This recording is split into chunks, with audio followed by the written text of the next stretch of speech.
Your imagination can be used to predict the worst thing possible, but it also can be used to imagine the best possible situation and outcomes too. And you just kind of have to take charge of your brain and tell it what it should do. This podcast encourages and empowers you to create your own unique real story, develop your own unique real statement, and discover your own unique real self. The power is yours. Good morning, Kandis, Webb. Previously, episode 826 of the 12-Minute Converse podcast. It's been just 3 years, 2 months, 3 days, and 21 hours since we last recorded that conversation. That was then, this is now. Kandis, how are you doing today?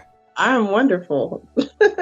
That made me feel special, You knowing are it's been special. 3 years, some days, and some minutes, and some hours since the last time we talked. I'm glad. Mission accomplished. So does it feel that way though? Does it feel that that time has passed? It doesn't. It feels like it was like not that long ago. Yeah. For me, it feels as though it was a couple of months. I think listening to the episode as well in preparation puts you in a type of time travel type thing that goes on. So how things have evolved. I mean, career coaching was going on at that time. Of course, journaling was something we talked about as well. And one of the songs my wife, and I really like the song as well, right? Which is Tevin Campbell's Can We Talk, right? Of course, you can understand why, right? It's something I've asked many people, right? Can we talk? Yeah. So how have things evolved? What's going on? I don't know. Things have evolved. I guess things have evolved. I'm still career coaching. Um, I have, I'm allowing people to find me through referrals more so than just like really going hard in marketing. Because what I've noticed is I am attracting people who have been in positions that I've been in as far as like spiritually and mentally and emotionally as far as their career is concerned. And a lot of times that takes deeper work than just helping them with a resume, if that makes sense. It does. Let's dig into it and tap into the spiritual side first, please, and then we'll move to the mental. Okay. So one of the things that I've noticed, a lot of pretty much 99% of the people who get referred to me have been in really bad job situations where their confidence and their spirits just have been broken by whether it's someone's actual doing or saying of things to them or the lack thereof, right? Not speaking to them about how awesome they are, how great they are, what they do to contribute, right? And so people go years without understanding their worth or their value in the workplace. And it breaks their confidence. It really does. So I get to work with people and help them see the value that they bring to the workplace and then to the world. And the mental side. Yeah. So mentally, what I've noticed is people get stuck in their brains, especially if they've struggled in the past with getting a job. They tend to want to stay stuck in the job that they're in because they have this weird fear of not being able to get a new one because of how hard it was the last time, right? And I tell people all the time, like your brain, it stores a bunch of memories. Your imagination can be used to predict the worst thing possible, but it also can be used to imagine the best possible situation and outcomes too. And you just kind of have to take charge of your brain and tell it what it should do. Journaling helps that, doesn't it? Yes, it does. You've done it. Do you still journal? I've been journaling since I was a kid. I remember that. I was like, so this still really qualifies, right? Do you still journal? Yeah, I just bought a new one. It has, and actually somebody just gifted me one for my birthday.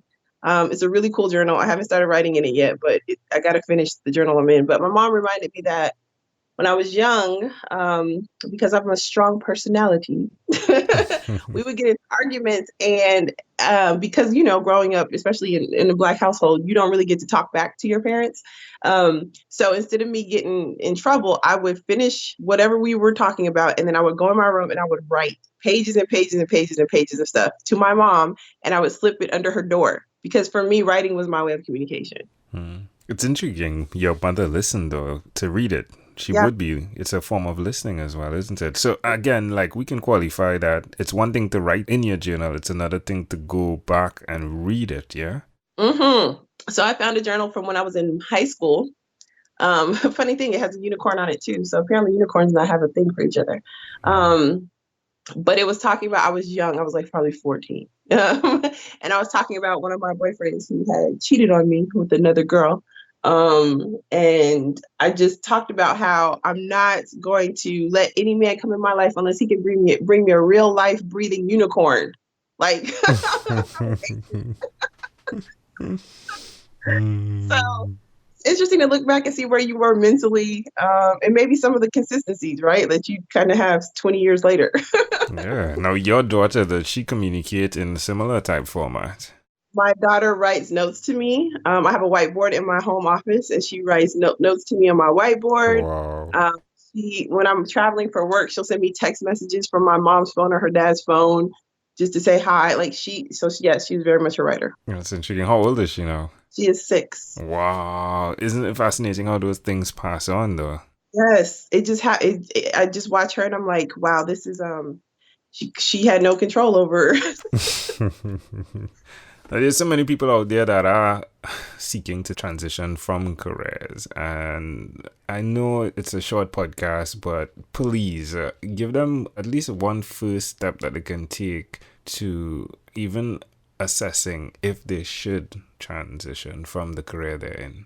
So, first step is knowing yourself, right? A lot of people don't. They just get told who they are by other people all the time. And one question I ask everybody is like, who are you? Who do you want to be in this world? And I think you have to understand that first before you can make any decision in life, whether it's with a job or a relationship or a home purchase, or like you have to really know who you are and what you want out of this life, and what you want to contribute to the world. So I think that's the first thing. And then the other thing is that people have to get the confidence to be able to communicate um, what they want to do for a company, right? I tell people a lot of times we have a lot of skills that we've acquired over the years, and we can do a lot of things, but like what brings you joy and makes you happy on a daily basis, which is what you should try to focus your energy on. Mm. So if you're getting that feeling of like this isn't for me, then maybe your soul is not aligned with what you're doing right now. And that is clearly a clue, right? I always say if you're thinking it or desiring something else, then it probably is time for a change, but you just got to figure out what that means for you. If you know yourself well enough, then you know how to kind of move forward, going after the things that will truly make you happy. That voice that urges us on, that voice that you can hear audibly, sometimes louder than the traffic, louder Right. than the sounds around you. How do you discern that voice, Candice? How do you? So I journaling, right? I get to know me. I think this is probably really really funny, but I always tell people like my first real relationship outside of I know most people think you have to have like a relationship with God and whoever that higher power is for you, but like I need to have my first relationship has to be with me. Hmm. I have to know myself, and I have to know when myself and I are not happy, when right when we're overextending ourselves, and I have to be familiar with my own voice, my higher self's voice, I suppose, is how you could look at it, right? And it's kind of like that intuition, right? Of go this way, don't go this way. You got to be able to trust that gut feeling, and I feel like that's the voice, right? That feeling that you get in your gut when something, whatever that something is, I think it's just my higher self telling me things like this is not the way you should go, or this is the way you should go, or yes, it's time to make a change, or you're not happy here, so do something different.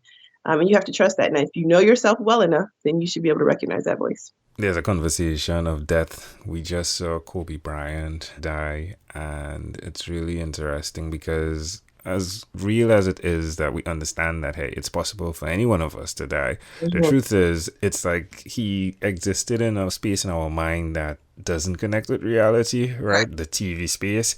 How do you have that conversation though with yourself every day, even in journaling, the possibility of dying today or tomorrow? Is it in the forefront or the back end of your mind? I think my obsession with dying has fueled a lot of my life. And I don't want to call it an obsession, but I'm connected with the reality that is going to happen. And I don't know the day, the time, or the hour. Most of us don't. And to me, that forces you to say, like, in this moment, like, what matters the most in this moment, right?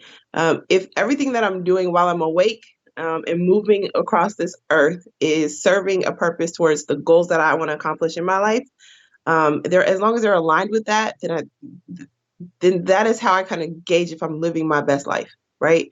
And we say living our best life is like the whole traveling across the globe, posting stuff on Instagram and Facebook that will make people jealous, right? Like those kind of things. But like if that's your best life, then of course share it with the world. But if your best life is spending quality time with your family, right? Outside of social media, just quiet night at home. If that's living your best life, then do it.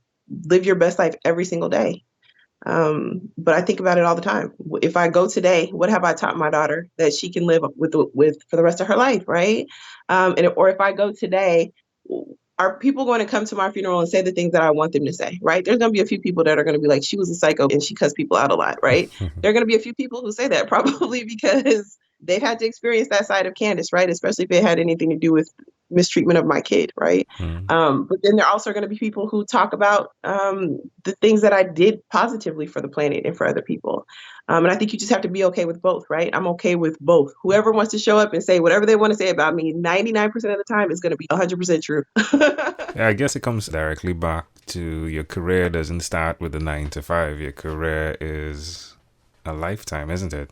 100%. And people, you show up in different ways, right? So I might show up in a more professional way for my 9 to 5 job. But at the same time, there's nobody in my 9 to 5 job who's going to think that the Kandis after 5 o'clock is any different from the Kandis between 9 and 5. Yeah. Right? Yeah. I might say a few less F words between 9 and 5.